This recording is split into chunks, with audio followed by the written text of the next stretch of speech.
Apologise in advance if I mispronounce anybody's names from this film. Hey guys, and today I've got a review of Pacific Rim. I really enjoyed it. Pacific Rim is set in the near future where instead of aliens coming to invade Earth from the skies, they're coming through a crack in the Pacific Ocean. After fighter planes and tanks, they fail to kill these aliens known as kaiju. The human race comes together, forgetting about race and nationality and all that stuff, and builds these giant robots piloted by two people called Jaegers. In some ways you can say it's a typical action movie, big blockbuster robots fighting aliens, which it is in that sense, but in others it does some stuff that's so different and so refreshing in a Hollywood blockbuster that make me love this film so much. I'm a fan of sci-fi and action, and a lot of what this film has in it, the special effects and the set pieces are amazing, but at the same time it's clear to see that it's a film by Guillermo del Toro. It's still got his touch of how things look. There's set action pieces. There's kind of two things with that, because I do think they look like epic and amazing, but a lot of the fight scenes happen in the sea, which is understandable, you know, and in the dark and in the rain. So at some points it can be a bit difficult to see who's fighting who, and especially when there's scenes with more than one Jaeger or more than one kaiju, then it gets a bit confusing. That being said, it was epic. So obviously it is an action blockbuster, but at the same time, what I really like that's somewhat different to other Hollywood blockbusters, there is no A-list star leading this movie. Names bring people to the cinema. I admit that I go see certain films because a certain actor or actress is in them. Sometimes they are lesser known actor and actresses, not like a Tom Cruise, but more like a Michelle Monaghan. And because I like them, I like what they've done, I might think they're attractive, I might just appreciate their skills as an actor or an actress, and yeah, so you go see a film for that. But Pacific Rim doesn't really have that. The only person I knew going into this film was Idris Elba, and the first thing I ever saw him in was Rock and Roller, and I love that film, and I've seen other of his films and a bit of his TV work. He's not even the main character. If anything, he's like the third main character. I'm not saying that he doesn't do a good job, he is brilliant, but he isn't the star. He was the only person I recognised, but that being said, as I was watching the film, the actress playing Mako Mori, I was sitting there watching, I'm like, I recognise you from somewhere, but at the same time I really didn't know where from. I didn't know. And then it was afterwards that I discovered her name was Rinko Kikuchi, who I'd seen before in The Brothers Bloom, but still that's not a huge movie, even though it's very good. Yeah, you got this huge epic blockbuster full of spectacle, but it doesn't have really a leading man or lady in the typical Hollywood sense.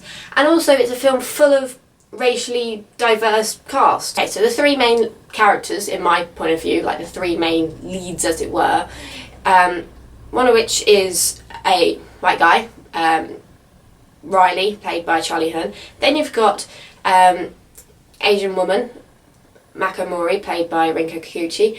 And then you've got Stacker Pentecost, played by Idris Elba, who's a black British dude. And even the group shots of everybody that works in the Jaeger program, you see them, and there's not just white dudes or white women, there's women and men of all different races and colours. And I think that's one of the great things about this film, because it's about the world pulling together, and you see that. Then the other Jaeger teams, there's a father and son Australian team, there's a Russian couple, and then you've got Chinese triplets. And then there's obviously talk previously of other Jaeger teams that it is the world, and you see different parts of the world being attacked.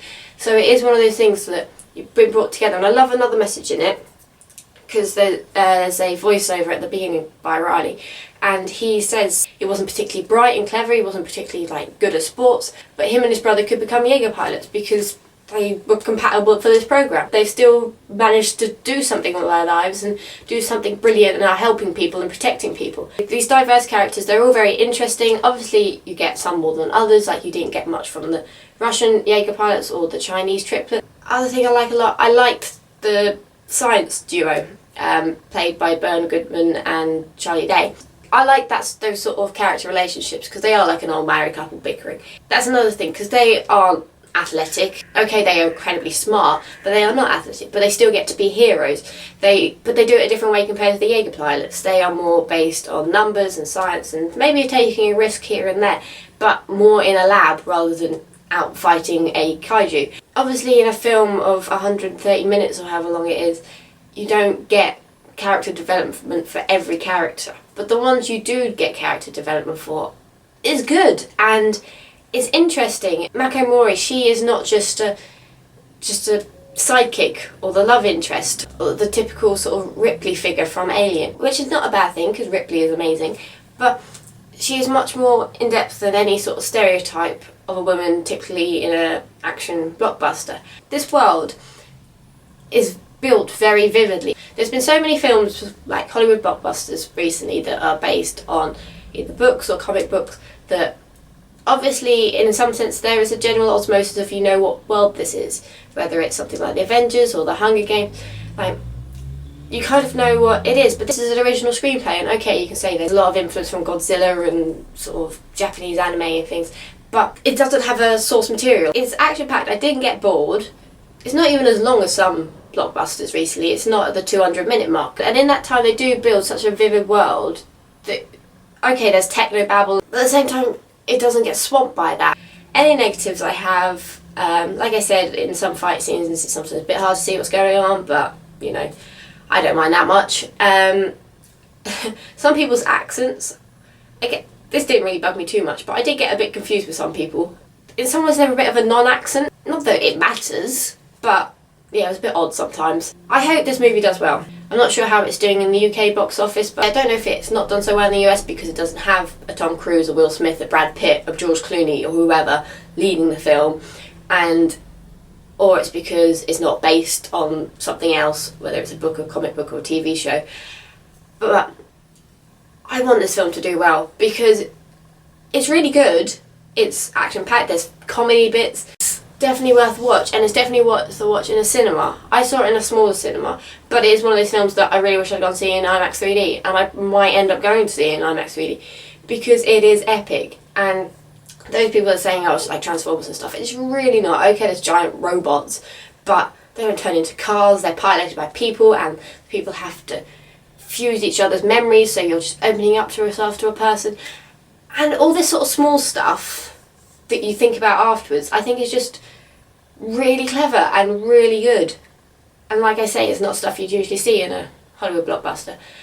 So yes, I want this film to do well, so please go see Pacific Rim. I'm not saying to do well so I get a sequel, because part of me doesn't need, like, sometimes I don't see the point of a sequel, because the way it is ended, everything appears to be quite well tied up. I just feel as if it should do well, because then Hollywood would see that you can have big blockbuster films without a typical leading lady or man, and you can have films that aren't based on a TV show or a comic book or as a remake or a sequel or a reboot, so you can have original stuff. So yeah, Pacific Rim, a lot of fun, interesting characters, interesting world. Yeah, like I've said, I've only got tiny nitpicky problems, and that might be the only reason I'd give Pacific Rim 4 out of 5 instead of 5 out of 5. If there's any film you go see soonish, go see Pacific Rim, because it is epic, and while it does use certain tropes and cliches for the genre, it also subverts some of them, which makes it interesting and fresh. Let me know if you've seen it and what you think of it, and if you haven't gone to see it, why haven't you? No, I'm not going to shout, but why haven't you? Like, honestly, like, from seeing the trailer, is there something you didn't like about it? It's just not your genre. And do all the normal YouTube stuff of liking and commenting and subscribing, and I will see you next time. I just want this film to do well.